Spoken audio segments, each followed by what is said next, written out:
years, and I think you've spent some money there with one of your kids, the University of North Carolina. How shocked were you when you heard the news that Belichick was going to be the next head coach down there? I did not go there. I spent bank for my daughter, but I spent a lot of time at the North Carolina Duke games, clearly. And, initially nobody thought it was serious until you realize that he has the chance to totally restructure the entire college football world. Mm-hmm. And at the end of the day, this is going to be one of those things that you can bet over time will have his stamp on this program the way he wants to have it. And that was part of the attraction. And with that being said, Rick, with Mike Lombardi coming in, what are some of the things you think will transcend the college game per se, and with that pro level coming into the foray? Well, sponsorship sold like, pro sponsorships. Obviously, the ability to go out and build a roster like a pro team builds a roster, a NIL bank in advance where you've got a lot of significant dollars up front and you can spend it over time. And I think he will be able to do it his way and basically set a model for other schools to follow. With what Deion Sanders has done so far at Colorado, do you expect Belichick then to have the same sort of success? And can we finally say the term student athlete is officially dead?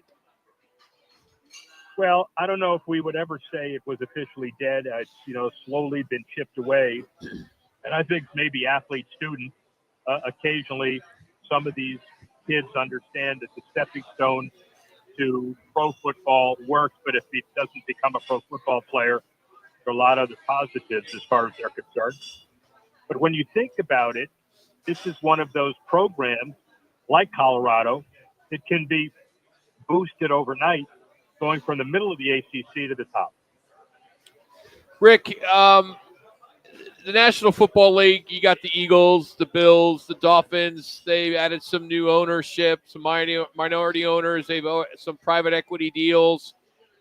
With everything going on in college sports, can we see that happening at that level, at the college level, where we could see a day where a university is named after a Ford or a Toyota or a Coca-Cola? Is that coming at some point? I don't think it's coming that way, but I do think there will be novel ways to attract private investment. And, FSU was not hiding the fact that they were looking at ways to structure some kind of equity participation in the program. I think there are a lot of, or at least 2 or 3 equity firms that will try to figure out how to buy shares in the revenue producing assets of those franchises and then or programs. And then as a result, it becomes more and more acceptable. So I think that's the way it's going to happen. So, Rick, is the term level playing field out the door right now in college football? I mean, is there any ways for regulation, NIL cap, or anything like that until somebody gets a clear hold of this? Or is that an antitrust violation if they were to come in and do that? That'd be the NCAA. It depends. It depends on who does it. I think if there's federal regulation about NIL governance, which a lot of people are talking about, then of course, per se, it's not an antitrust violation. But then short of that, you're going to have a lot of states who are saying that there will be limits on how NIL money is created and spent. But then there are already states that are being told that as far as that House settlement, which is coming the first quarter of this next year, House versus NCAA, anything that limits the way NIL money is being spent is potentially illegal. So the answer is there has to be some. So let me ask you, if someone owns a business in Phoenix, let's just say, I don't know, it's a big car dealership. I know that you could be a sponsor, you can put your name on something, but can it go farther? I mean, how much farther can it really go where a sponsor could have some say in the players they bring in the transfer portal? Well, if I'm Manute Memorial Arm Throwing Company and I want to throw big dollars into the deal, and I want to say the condition on my big dollars are to kind of say who the program brings in and not, there might be a lot more leverage today, but it's over the table. It used to be under the table. And to the extent Manute has the leverage, the financial acumen, the dollars, and the intellectual ability to pull it off, good luck to him. So he gets a seat at the table? Yes. Well, he gets a seat.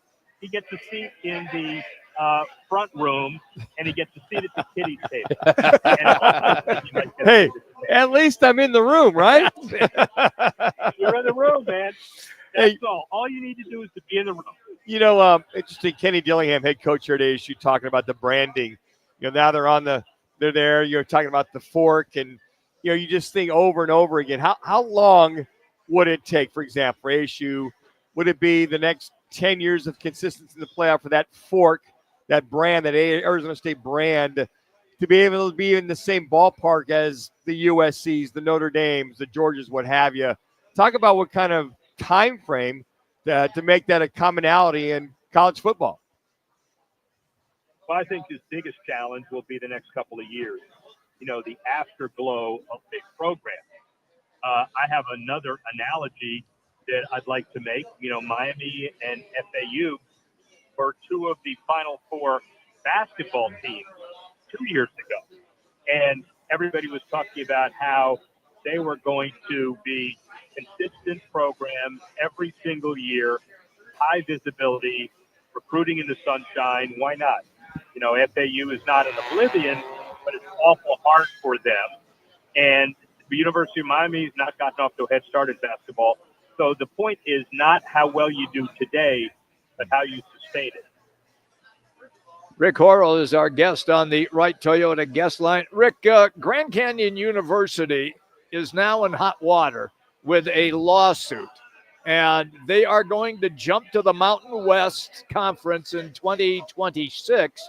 But prior to that, they engaged in talks with the West Coast Conference, and the West Coast Conference is now suing Grand Canyon because Grand Canyon didn't offer up any money to join, nor did they give any money for an exit fee. Is this a whole lot of nothing, or does the West Coast Conference have something to stand on here? I can't evaluate it because I haven't really seen the contracts that are comparable around the West Coast Conference. And a lot of it, to me, as I've taken a look at it, sounds like he said, she said. What's the testimony really say? What were the promises like? Were they in writing? So I understand this is one of those things that's generating a lot of headlines. We'll have to see how it all shakes out. 3. So are you have anything to do with Soto and the Mets? You get a piece of that? You get a piece of that 7? I don't know how many figures it is. I am carrying his bags from city to city, and I will decide how to make him play years 8 through 15. 15-year contracts are great year 1. Let's see what happens year 9 and year 10. Well, it's interesting because wasn't you think of A-Rod when he signed that 10-year, $250 million deal with the Rangers going way back. We thought, wow. Pujols did the same thing. Pujols, 10-year, $250. These deferred payments, deferred money, 15 years, 15, 20. When does it stop, or when does it stop making sense? Well, it makes sense when a guy decides to go to that team in the first place. But then, does it stop making sense after year 4, after year 5? Bryce Harper, Machado, all the long-term deals, and Bobby Bonilla, still being paid by the New York Mets. So a lot of this is speculative risk money, and again, it just depends on the leverage somebody has at the time. Okay, so you're based out of Florida. Now there's a lot of talk about Jimmy Butler on the trade block for the Miami Heat, and the Phoenix Suns is a team that has surfaced as one of the teams that he might be interested in. Are they really going to unload him, or is this just nonsense? Well, a lot of this is always nonsense because the media buys into it because that's what everybody wants to cover. But obviously, as you might expect, it depends on what they get in return. I don't think Pat Riley or anybody in the Heat organization is going to give up Jimmy Butler for nothing. So it's got to be two-sided. All right, so what's the conundrum in the NBA? Speaking of the NBA, with the viewership down extremely low, was Adam Silver going to try to solve? Remove the three-point line? Anything in particular with discussion? Because the numbers are way down, Rick, as you've acknowledged the last couple of weeks. Yeah, I think a lot of it is just the inherent NBA doesn't really start until Christmas idea for most fans. Okay. And now Netflix is stealing Christmas from the NBA with their NFL games. So, when is really the switch going to be turned on? This Emirates tournament is an interesting piece of it. The idea of making sure that these players have to play a minimum number of games would also be something that may help. One break whenever. The superstars would help. Clearly, the new TV contract also will help also. So it's got to be a combination. Rick, the sports professor Horrow, joins us here on Fox Sports 910. Thank you as always, buddy. Hit him straight this weekend, and we'll look forward to talking to you next week. My friend, talk to you soon. You got it. That's Rick Horrow joining us here on Rock and Manooch with Jimmy B. Appreciate his time.